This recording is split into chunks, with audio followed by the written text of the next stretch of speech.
Bien, vamos a continuar con el curso de Moisés.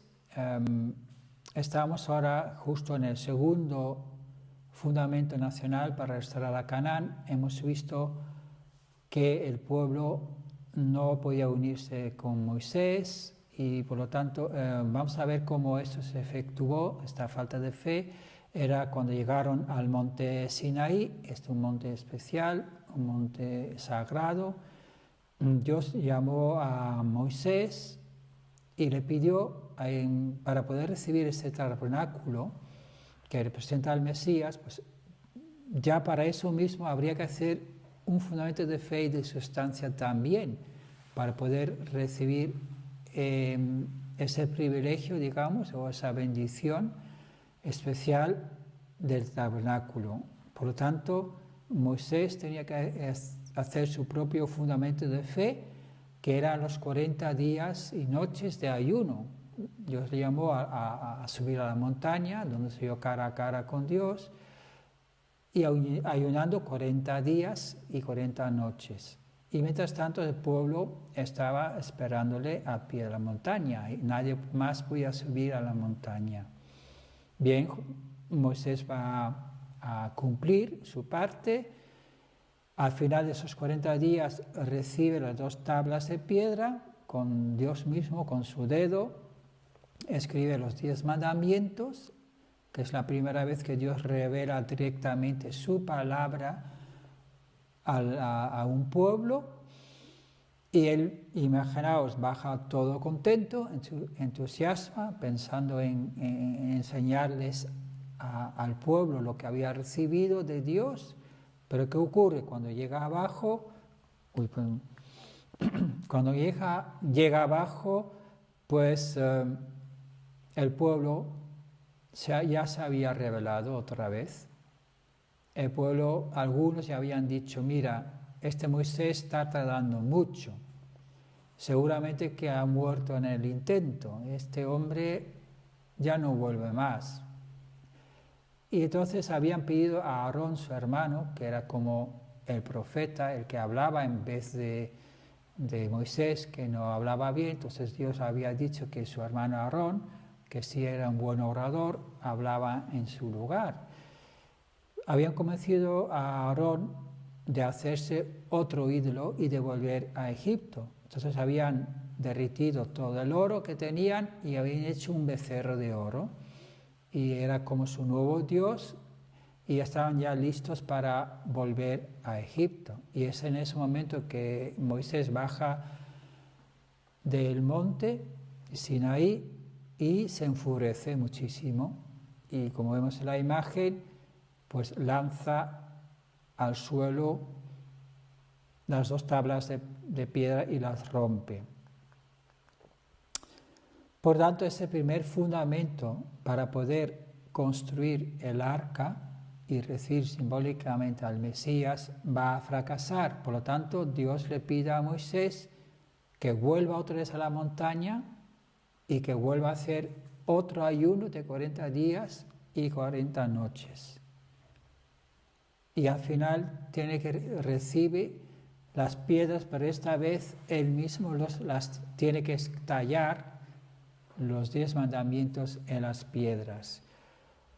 Al mismo tiempo, de nuevo, también el pueblo, como en posesión de Caín, tiene que estar unido. Y esta vez, al principio, por lo menos, sí se mantuvieron unidos. Esta vez sí mantuvieron la fe en Moisés al principio. Por lo tanto, sí pueden reanudar el viaje de rumbo a Canaán, pero poco a poco de nuevo empieza a haber la falta de fe, que si es largo el camino, que si estamos aquí vagando en el desierto, que no vamos a ninguna parte, es mejor volver a Egipto, volvamos, ahí tenemos casa, tenemos algo, aquí no hay nada. Entonces finalmente, ¿qué ocurre? Pues empiezan a aparecer serpientes ardientes que pican y matan a los incrédulos. Así que este segundo fundamento también acaba en otro fracaso.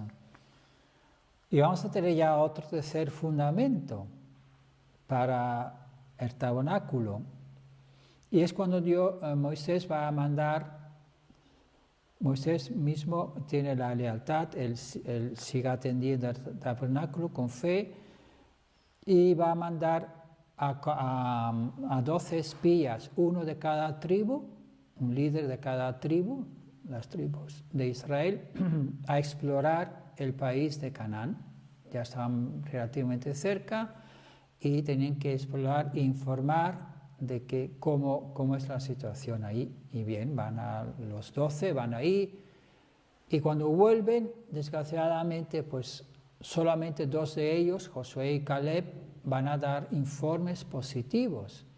Y van a decir que esto es posible, con Dios nada es imposible. Sin embargo, los otros 10 espías van a dar informes negativos, es decir, esto es imposible, tienen unos muros gigantescos, la gente que vive ahí son gigantes, nosotros somos como saltamontes a su lado, nos van a pisotear, nos van a aplastar, esto es imposible, esto no tiene pies ni cabeza, hay que ser lógicos y hay que ser razonables, lo mejor es volver a Egipto.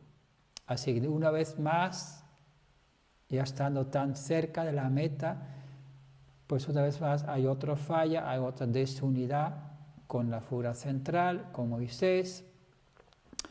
Y por supuesto, como suele ocurrir, solemos escuchar a las quejas primero.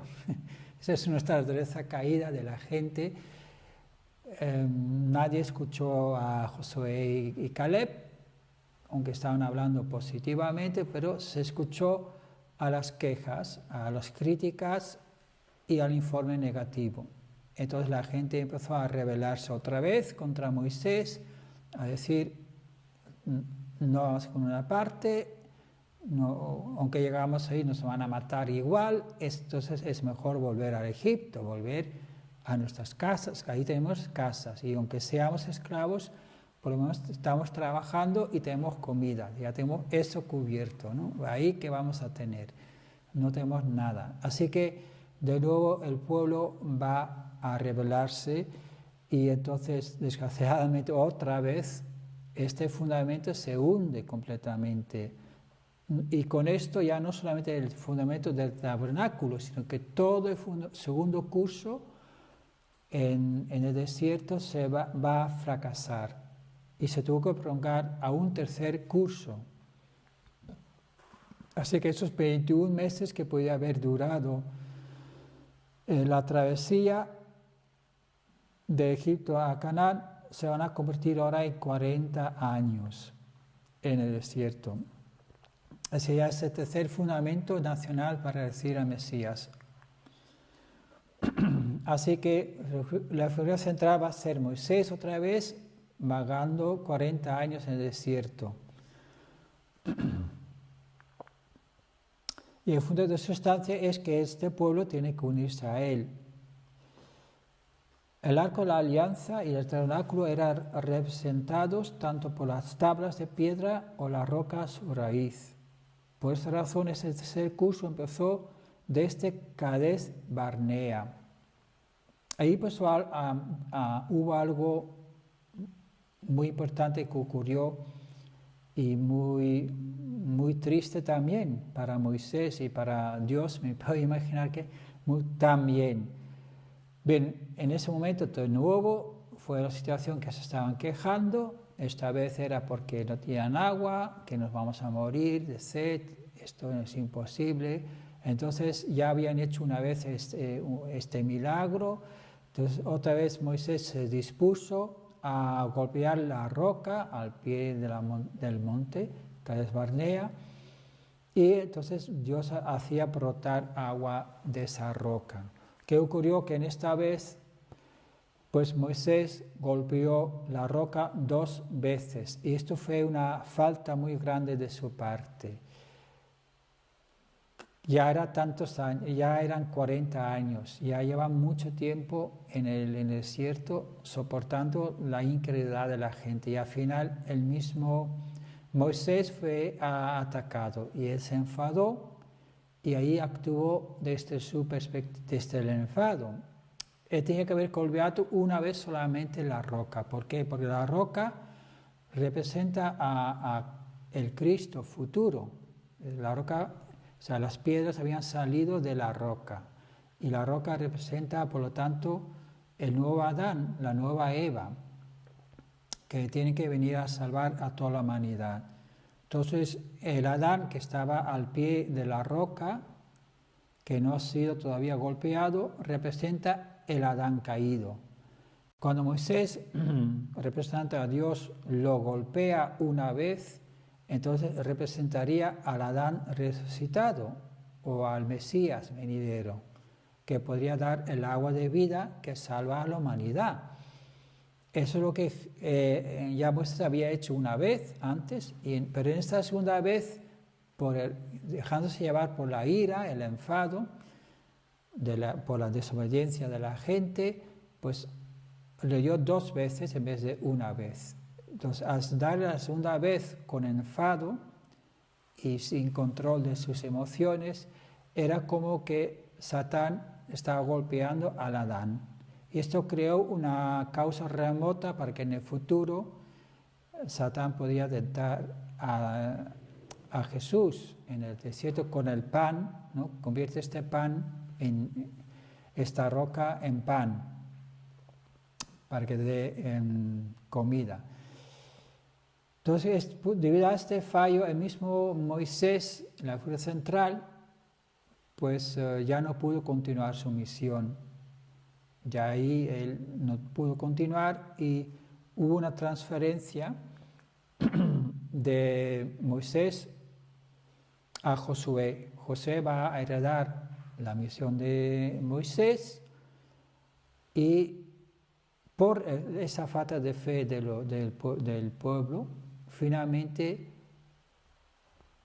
también era la segunda generación la que estaba yendo ya con Josué, porque la primera generación, cuando hubieran fallado en los 40 días de espionaje y con los informes negativos de los líderes de las tribus, pues Dios había dicho que desgraciadamente todos los de la primera generación paulatinamente iban a ir muriendo y se prolongó en esos 40 años. Entonces, en esos 40 años, toda esa primera generación que había salido de Egipto, pues murió en el desierto.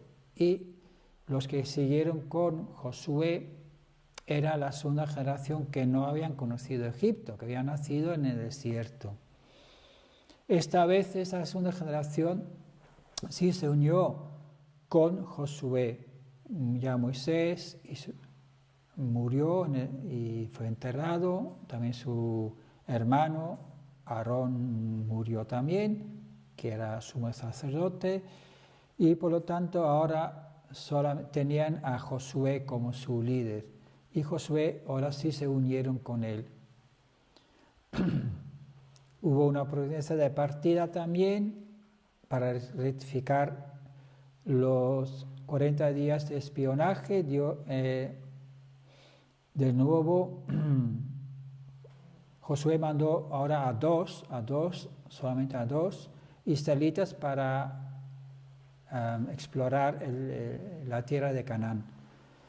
Y ellos sí que esta vez lo van a restaurar, van a por fin traer buenas noticias y decir que es posible, con la ayuda de Dios, conseguir la victoria. Así que aquí va a venir el famoso evento de la conquista de Jericó. Era realmente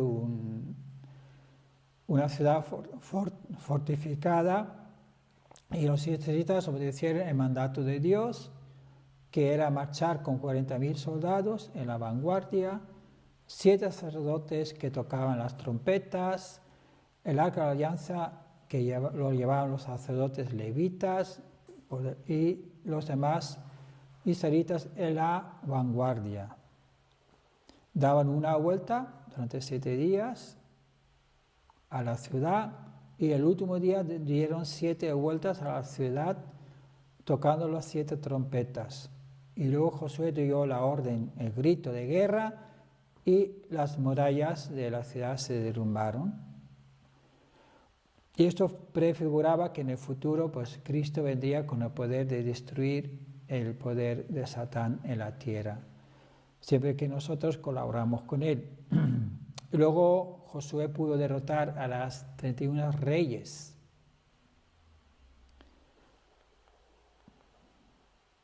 Así que podemos ver que ya por fin se pudo establecer con éxito este tercer fundamento nacional para decir al Mesías. Sin embargo, desgraciadamente, vamos a ver que de nuevo, una vez que ya se conquistan las tierras, se dividen las tierras por las distintas tribus y empiezan a asentarse, ya después de vagar 40 años en el desierto, pues ya estaban un poco cansados de tanto desierto y querían tener sus propias casas, sus tierras, que labrar y ahí conseguían su propia comida.